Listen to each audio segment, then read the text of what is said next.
Baik, kita lanjutkan lagi. Masih ingin mengajukan pertanyaan? Masih, baik. Masih ada 2 buku untuk diberikan kepada yang nanya pada kali ini. Boleh dari unsur guru, ustazah atau ustadz begitu. Nah ini, oh udah ngantri ya. Duduk dari tadi. Sebentar Bu, ini udah ngantri dari tadi. Siswi juga silakan disebutkan namanya siapa dan dari kelas berapa. Assalamualaikum warahmatullahi wabarakatuh. Nama saya Cici Juniarti dari kelas 12 MIPA 3. Sebelumnya saya ingin menanyakan topik yang melenceng sedikit dari yang kita bicarakan. Jadi gini, kenapa di Indonesia, Islam Indonesia terdapat banyak golongan, entah itu NU atau Muhammadiyah, bahkan mazhabnya pun ada 4 kan. Nah kenapa itu harus ada yang berbeda gitu? Apakah di akhirat nanti itu akan sangat berpengaruh untuk kita sebagai umat muslim? Wassalamualaikum warahmatullahi wabarakatuh. Ini saya kira pertanyaan cukup cerdas sekali ya. Terima kasih dari seorang siswi bernama Jumiarti, kelas 12, tapi pemikirannya melampaui dari apa yang pernah kita tahu, begitu luar biasa. Silakan. Oh sebentar, diserahkan bukunya dulu. Saya kira Pak Haji Didi silakan untuk menyerahkan bukunya. Ini teman saya waktu masih di sana ini. Pak Haji, silakan Pak Didi. Judulnya yang diberikan adalah Aku Siap Menerima Apa Adanya. Silakan Mbak Jumiarti untuk menerima buku ini. Selamat. Ini juga karya sastra dari Buya Syakur, bagian dari Gelombang Cinta yang selalu beliau bacakan. Jangan lupa bahwa acara ini disiarkan langsung secara live streaming melalui WMA TV dan YouTube-nya bisa dilihat di kanal YouTube KH Buya Syakur Yasin MA. Terima kasih untuk Mbak Jumiarti. Silakan Buya untuk sebuah pertanyaan yang cukup cerdas yang disampaikan oleh siswi kita. Perpecahan umat Islam itu terjadi pada detik pertama, bahkan tanpa jeda waktu. Begitu Nabi Muhammad meninggal, terpecahlah umat Islam itu. Yang menjadi kasapa berebut siapa yang melanjutkan Rasulullah, siapa yang menjadi khalifatu Rasulullah. Terbelah 2 pendapat dan perang saudara antara yang mendukung Abu Bakar dan yang mendukung Ali. Disitulah terjadi 2 madhab besar, yaitu madhab ahli sunnah wal jamaah dan madhab syiah. Yang mendukung Ali namanya madhab syiah, yang mendukung Abu Bakar disebut golongan ahli jamaah, ahli sunnah wal jamaah.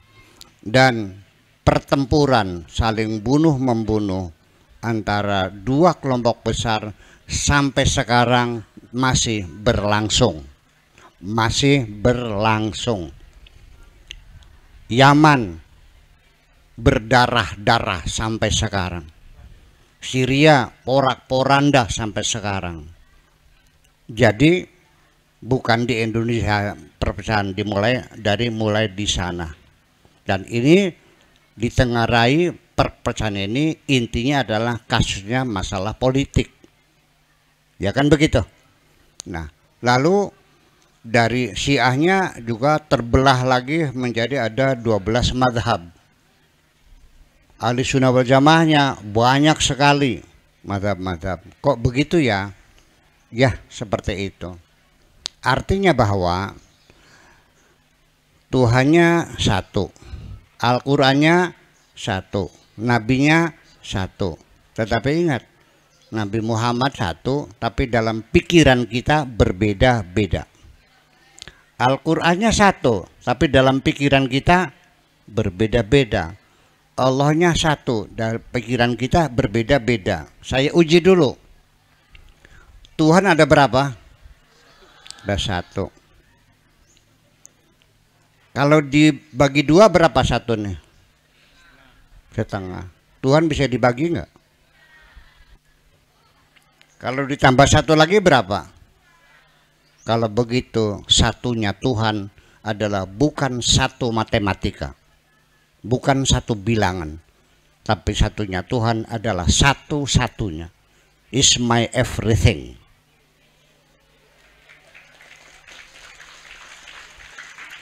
Maknanya satu, artinya hidupku hanya untuk Allah, matiku hanya untuk Allah, ibadahku hanya untuk Allah, harapanku hanya kepada Allah, aku hanya takut kepada Allah, aku hanya meminta kepada Allah, aku hanya, seterusnya, dan tidak akan selesai hari ini. Itulah mananya is my everything. Itu esa Tuhan. Bedakan selamanya dalam pikiranmu Tuhan itu satu gitu. Kalau satu kan bisa dibagi dua, dibagi semiliar bisa enggak? Oh bisa, bisa dibagi berapa saja itu. Dibagi 1 triliun pangkat 1 triliun bisa enggak? Ya bisa. Nah itulah persoalannya. Nabinya satu. Ada yang meniru Nabi tapi nggak paham, tidak menjangkau otaknya. Yang sudah ketahuan selingkuh sama perempuan lain, ketangguhan, boro-boro minta maaf sama istrinya, boro-boro bertobat.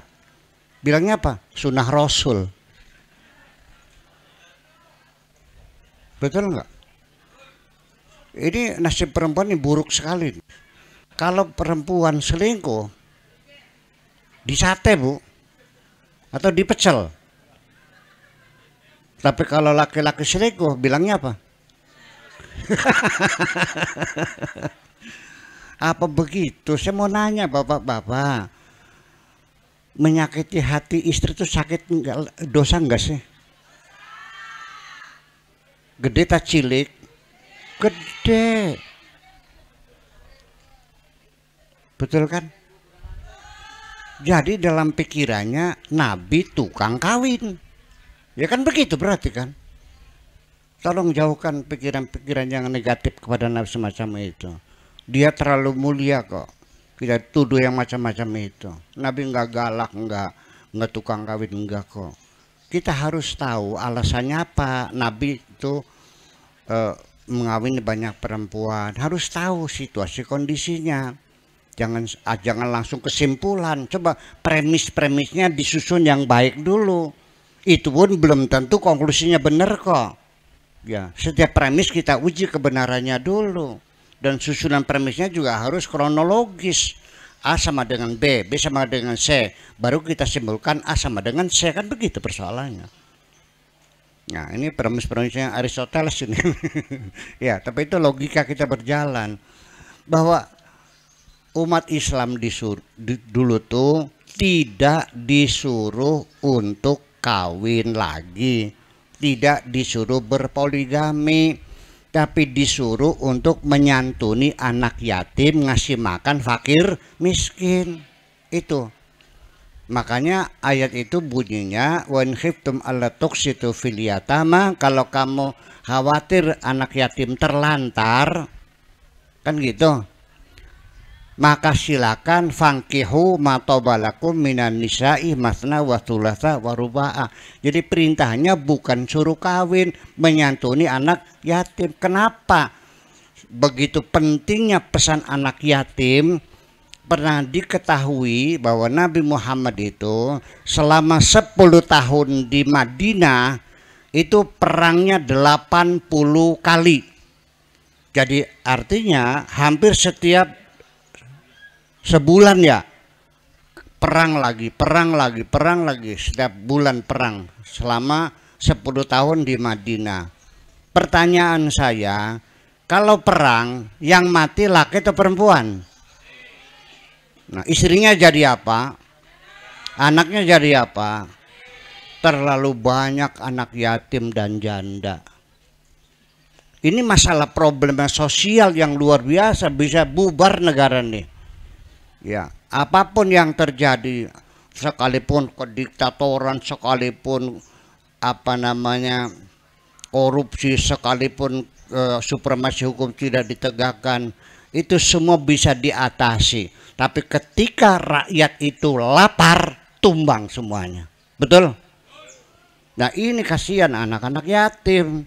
Jadi makanya untuk mengatasi supaya anak yatim tidak terlantar, awas. Kondisi sosial pada waktu itu belum ada negara, belum ada Kementerian Sosial, belum ada Yayasan Yatim Piatu. Jadi cara yang paling efektif ya dikawinilah janda-janda yang punya anak banyak itu. Betul nggak? Nah kalau Pak Afkar kawin lagi janda, anaknya 8. Kawin lagi janda anaknya 7. Kawin lagi janda anaknya 6. Hebat nggak Bu? Iya, disekolahkan semua, jadi dokter semua. Wah, bukan main. Ya itu, ternyata kawin lagi perawan lagi. Ya itu mah namanya bukan sunnah rasul, sunnah nafsu namanya. Paham? Itulah sebabnya. Nah, kita kembali. Artinya Qur'annya satu, dalam pikiran kita bermacam-macam. Allah satu, dalam pikiran kita bermacam-macam. Nabinya satu, bermacam-macam. Kenapa demikian? Itu secara kodrati bahwa pluralitas itu tidak bisa dihindari, harus kita terima sebagai realita kehidupan. Kemajmukan adalah kodrati. Pasti ada kemajmukan, tidak mungkin. Allah sengaja membuat majmuk manusia ini supaya kita lebih nyaman. Anak-anak sekalian, pengen lihat kebun binatang nggak? Di Ragunan. Berapa karsisnya? 30.000. Berapa? 15.000. Nah, mobilnya dari sini ke Ragunan berapa? 400.000. Ternyata begitu masuk ninjurannya isinya ketek kabeh. Jengkel nggak? Bisanya kita seneng karena ada ketek, ada kunyuk, ada cemera. Iya, dunia juga dibikin majmuk supaya rame. Kenapa kita tidak mau majmuk? Jadi pengennya kira-kira hidungnya sama semua, pesek semua gitu, ya nggak bisa dong. Allah membuat itu, wa min ayatihi ikhtilafu alwanikum wa alsinatikum. Di antara tanda-tanda kebesaran Tuhan adalah bahasa kamu berbeda-beda, warna kulit kamu berbeda-beda, sengaja dibikin beda-beda. Agama juga beda-beda. Dalam agama juga mazhabnya berbeda-beda. Nanti dalam mazhab ada kino-kino yang berbeda-beda, ada aliran dan seterusnya. Itu bukan hanya di agama Islam, di agama lain juga sama dan di mana-mana ada. Itulah bahwa pluralitas itu adalah suatu realita yang tidak bisa dihindari. Makanya sudah kita terima. Ada Buddha, ada Hindu, ada Katolik, ada Protestan, ada Islam, ada abangan, ada wiwitan, ya kan? Ada kepercayaan. Itulah realita seperti itu. Untuk apa? Untuk berlomba berbuat kebaikan, bukan bermusuhan. Kita hormati semuanya itu, jangan ada permusuhan, jangan ada klaim-klaim aku yang paling benar. Itu berbahaya sekali. Kita hormati saja semuanya itu. Nah, saya akan menjelaskan kembali kenapa kok pluralitas selalu terjadi di mana-mana. Artinya cara kita melihat, cara kita memandang berbeda-beda satu dengan yang lain. Sebabnya ada dua, anak-anak sekalian, yang menyebabkan kita selalu berbeda dalam beragama, dalam menjalankan hobi, kesenangan, berpikir dan sebagainya berbeda-beda karena ada dua hal. Pertama yang disebut dengan relativitas terhadap materi kajian kita, dan kedua adalah subjektivitas yang melekat pada diri kita sendiri. Maka kita melihat apa saja pasti berbeda. Setuju? Andaikan ada cewek nih lewat di sini, yang lihat kita berapa nih? Berapa orang di sini? 1, 2, 3, 4, 5, ya 6, 7, 10. Ini ada orang lewat perempuan di situ yang lihat 10. Coba saya uji satu persatu. Bagaimana Pak menurut Bapak? Ya sedang lah. Yang satu ya lumayan tenimbang di sepak ninjaran mah.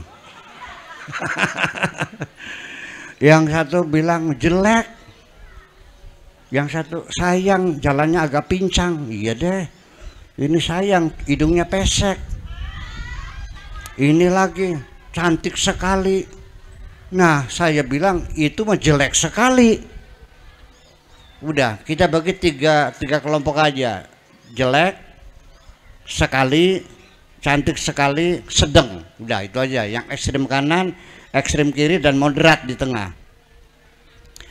Ternyata yang menilai perempuan tadi sedang itu bapak kepala sekolah, yang tiap hari banyak lihat siswi-siswi, ibu guru, ya gaulnya luas, ya aktif dalam masyarakat, ikut jamiahan, jadi melihat perempuan banyak, ya segitu mah ya sedang lah.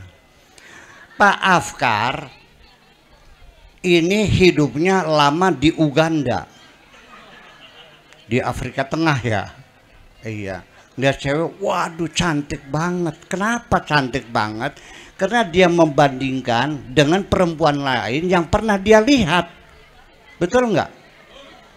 Saya mengatakan jelek sekali karena saya lama di Inggris, lama di Perancis. Ya segitu mah jelek. Jadi dari mana penilaian kita berbeda? Subjektivitas kita ini yang menentukan kita tidak mungkin akan sama melihat, betul? Nah, kejadian ini cerita untuk anak-anak putri kita nih. Saya punya teman di kelas dulu, di antara siswi yang ada sekelas itu kan ada yang cantik sekali, yang sedang. Dia tergila-gila kepada perempuan yang nggak cantik. Saya bilang, kamu nggak kelilipan mata? Banyak yang cantik kok senangnya sama itu. Cantik kok sih. Itu cantik, cantik sekali. Aku tergila-gila. Di mananya? Ninggiole.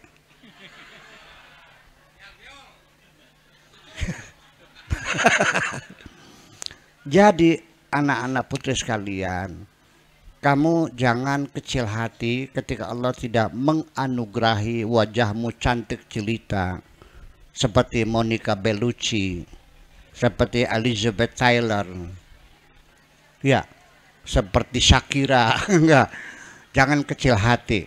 Di dalam dirimu ada sex appeal, daya tarik khusus pada dirimu yang akan mengikat seorang lelaki tergila-gila kepadamu. Kalau pengen tahu bagaimana cara mengembangkan sex appeal supaya Anda menjadi seorang perempuan yang sangat menarik, silakan datang di Pondok Cadang Pinggan. ada reprogrammingnya dengan perilakunya ini supaya lebih tampil lagi. Nah itu kita atur nanti ya, cara berpenampilan seorang perempuan bawa tas. Begitu duduk ya dengan para tamu dalam rapat, menaruh tas saja ada ilmunya. Saya nanya, bagusnya ditaruh di depan di meja atau di pangku, apa tetap dipakai atau dicangkolin di kursi? Mana yang terbaik? Itu juga ilmu kok, betul nggak? Iya. Nah, kalau ibu-ibu roknya pendek, maka sebaiknya dipangku. Betul nggak? Tapi kalau pakai jilbab panjang, rok panjang, gimana taruhnya? Ditaruh di depan, depan gitu? Enggak juga. Atau ditaruh di samping, di bawah. Nah itu juga ada etikanya semuanya ini. Hal yang semacam itu yang membuat seorang wanita menjadi anggun dan sangat dihormati. Paham? Iya gitu. Ini adalah ilmu semuanya. Jadi artinya adanya Muhammadiyah, ada NU, apalagi Persis, Wahabi, apalagi PUI, Al-Wasliyah, WI. Ini semua ormas-ormas yang ada di Indonesia semuanya tergolong ahli sunnah wal jamaah. Muhammadiyah juga ahli sunnah wal jamaah, NU juga, PU juga sama. Cuma sekarang ada bedanya, ada Wahabi, itu beda. Kalau kita ini Ahlussunnah wal Jamaah semuanya nih, itu sepertinya. Nah, Syiah juga ada di sini ya. Nah, tetapi orang Syiah mah tidak bisa disurvei, nggak bisa di statistik ya.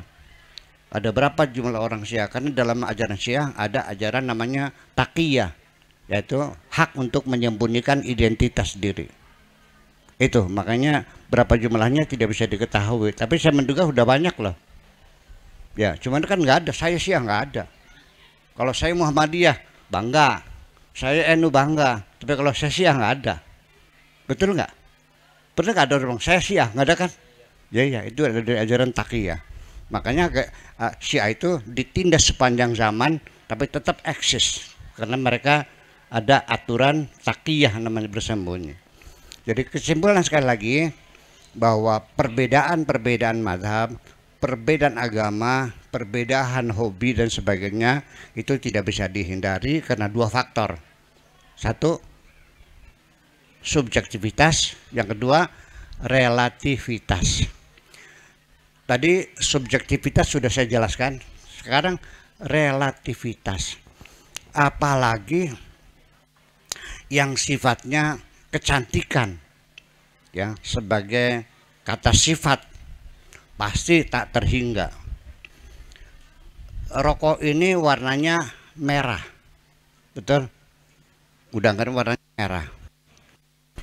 Ada berapa warna merah yang mungkin berbeda satu dengan yang lain tak terhingga? Lautan merah dan lautan putih ya. Saya kasih satu tetes lautan merah, satu tetes itu sudah berbeda warnanya dengan yang tidak. Dua tetes berbeda enggak? Tiga tetes sampai akhirnya dikumpulkan jadi satu, lautan merah, lautan putih jadikan satu, warnanya berbeda, betul enggak? Jadi ada berapa triliun merah? Itu relativitas. Jadi apalagi masalah kecantikan, ya kan? Masalah sosial, masalah budaya, masalah seni. Saya nyetel simfoni Beethoven. Saya dulu punya koleksinya. Di kertas maya ada tetangga, punya lagu apa yang ngak-ngek ngak-ngek. Ya Allah, ini musik dunia. Ya kan, Beethoven, siapa yang tidak kenal? Telinga saya dia mental. Lagu apa sih itu tuh? Bertanya-tanya.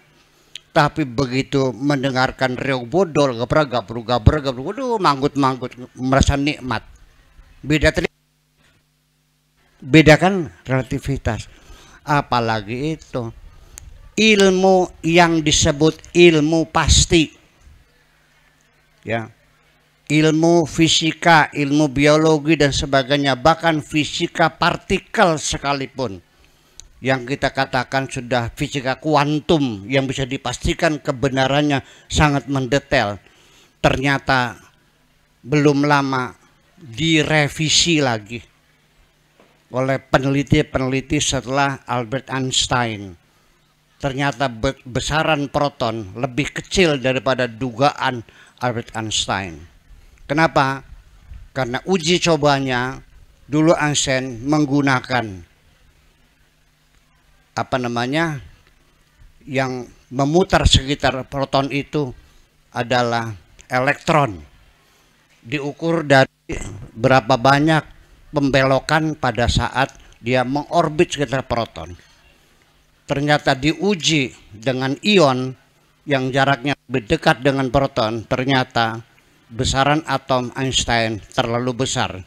Sekarang dinyatakan 14% lebih kecil dari besaran atom atau proton dari Einstein. Mau bilang apa lagi? Yang sekarang saya orang banyak ngomong, Buya Sakur pinter, berlogika, ya. Tapi sampai anak cucu saya mungkin ditertawakan. Buya Sakur kok ngomongnya melintir-melintir begitu katanya. Nggak singkat saja. Karena anak cucu kita akan semakin pinter. Jadi jangan berharap ada sesuatu yang permanen dan final, terus berkembang dan berubah. Yuk kita hormati saja pluralitas sebagai satu realita kehidupan yang tidak bisa dihindari. Terima kasih.